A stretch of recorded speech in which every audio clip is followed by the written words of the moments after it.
नमस्कार, कसे आहेत सगळे? बरे आहेत ना? तुमच्या इच्छा, आकांक्षा, मनोकामना गणपती बाप्पा पूर्ण करू देत आणि तुमचा हा दिवस खूप छान जाऊ दे.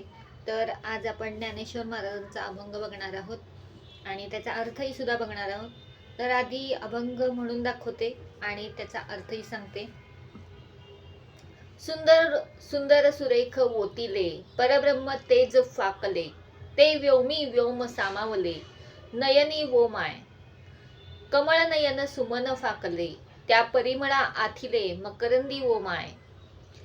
संकोचला संसार, पारुषला व्यवहार, ब्रह्मानंद अपार, जहाला वो माय. मधुर वेदवाणी, न पवे ज्याच्या गुणी, ते ठकावले निर्वाणी, नेथी मुके वो माय. या परते बोलणे, न बोलणे होणे, ते म्या आपुल्या अंगवणे, केले वो माय. ऐसी यती वोटी, लागले तयाचे पाठी, रखुमादेवी वरा भेटी, विठ्ठली वो माय. याचा अर्थ असा आहे की नितांत सुंदर अशा त्याचे तेज परब्रह्म स्वरूपाने पसरले आहे. तो व्योम म्हणजे आकाशा एवढा आकाशभर व्यापलेला आहे. कमळासारखे नेत्र व फुलासारखा सुगंध त्याला आहे. त्याचा तो परिमळ व मध यांचा तो एकत्रित आविष्कार आहे. त्याच्या ठाई संसार संकचतो, व्यवहार दूर जातो व त्याच्याजवळ फक्त अपार ब्रह्मानंद मिळतो. मधुर वेदवाणी त्याच्या गुणाचे आकलन करू शकत नाही व नेती म्हणत तेथेच विरामते. याबाबत बोलणे हे न बोलणेच होऊन जाते, कारण तो ब्रह्मस्वरूपपणे मीच आहे. हे दोन्ही ओठ त्याचे स्मरण करत त्याच्या जणू काही पाठी लागले आहे. तो रखुमाईचा वर, रखुमाईचा पती, रखुमाईचा नवरा, विठ्ठलाची मला भेट व्हावी अशी माऊलीची इच्छा आहे. तर या अभंगामध्ये ज्ञानेश्वर माऊलींनी आपल्या विठ्ठलाचं कौतुक केलेलं आहे, त्याची स्तुती केलेली आहे. तो विठ्ठल हा परब्रह्म स्वरूपाने भरलेला आहे, पसरलेला आहे. ओम म्हणजेच आकाशा एवढा तो व्यापलेला आहे. आपण जिथं बघू तिथं विठ्ठलच आहे असं माऊली म्हणतात. त्याचे डोळे कमळासारखे आहेत, फुलासारखा त्याला सुगंध आहे.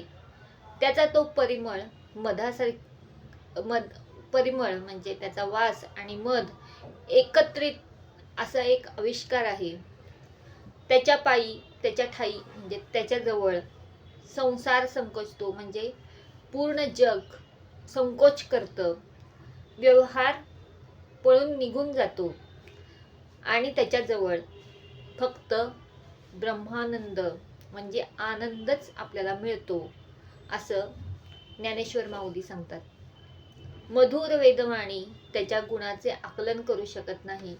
त्याचे जे गुण आहेत आपल्या मधुरवाणीनं आपण आकलन म्हणजे त्याचं जे गुण आहेत ते आपण घेऊ शकत नाही. आणि नेती म्हणजे नीती ती तिथंच राहते. याबाबत बोलणे हे न बोलणेच होऊन जाते. याबाबत न बोलता आपलं राहून जातं, कारण तो ब्रह्मस्वरूपपणे मीच आहे. म्हणजे आपल्यामध्ये सुद्धा ब्रह्मस्वरूपामध्ये विठ्ठलच वास करतो. हे दोन्ही ओठ, आपले जे ओठ आहेत ते त्याचे स्मरण करत राहतात, जणू काही त्याचा आपण पाठलाग करत आहे त्याचा. तो रखुमाईचा नवरा म्हणजेच रुक्मिणीचा नवरा, विठ्ठलाची मला भेट व्हावी अशी माऊलीची इच्छा आहे. त्या विठ्ठलाची माझी भेट व्हावी असं ज्ञानेश्वर माऊली म्हणतात. त्यांची इच्छा आहे ज्ञानेश्वर माऊलींची, पण शेवटी त्यांची इच्छा पूर्ण झाली आहे आणि त्यांनी इच्छा जी प्रकट केली ती या अभंगामध्ये त्यांनी लिहिलेली आहे. तर हा अभंग कसा वाटला ते मला सांगा. जर अभंग आवडला असेल तर लाईक करा. आणि जर असेच अभंग तुम्हाला ऐकायचे असतील आणि त्यांचे अर्थ तुम्हाला ऐकायचे असतील तर माझ्या चॅनलला सबस्क्राईब करा. म्हणजे ज्यावेळेस तुम्ही हे चॅनल तुम्ही सबस्क्राईब कराल तेव्हा तुम्हाला हे सगळे तुम्हाला जे काही अभंग आहेत ते तुम्हाला तुमच्यापर्यंत पोचतील. तर आपण पुढच्या व्हिडिओमध्ये आपण भेटूया. तोपर्यंत नामस्मरण करत राहा.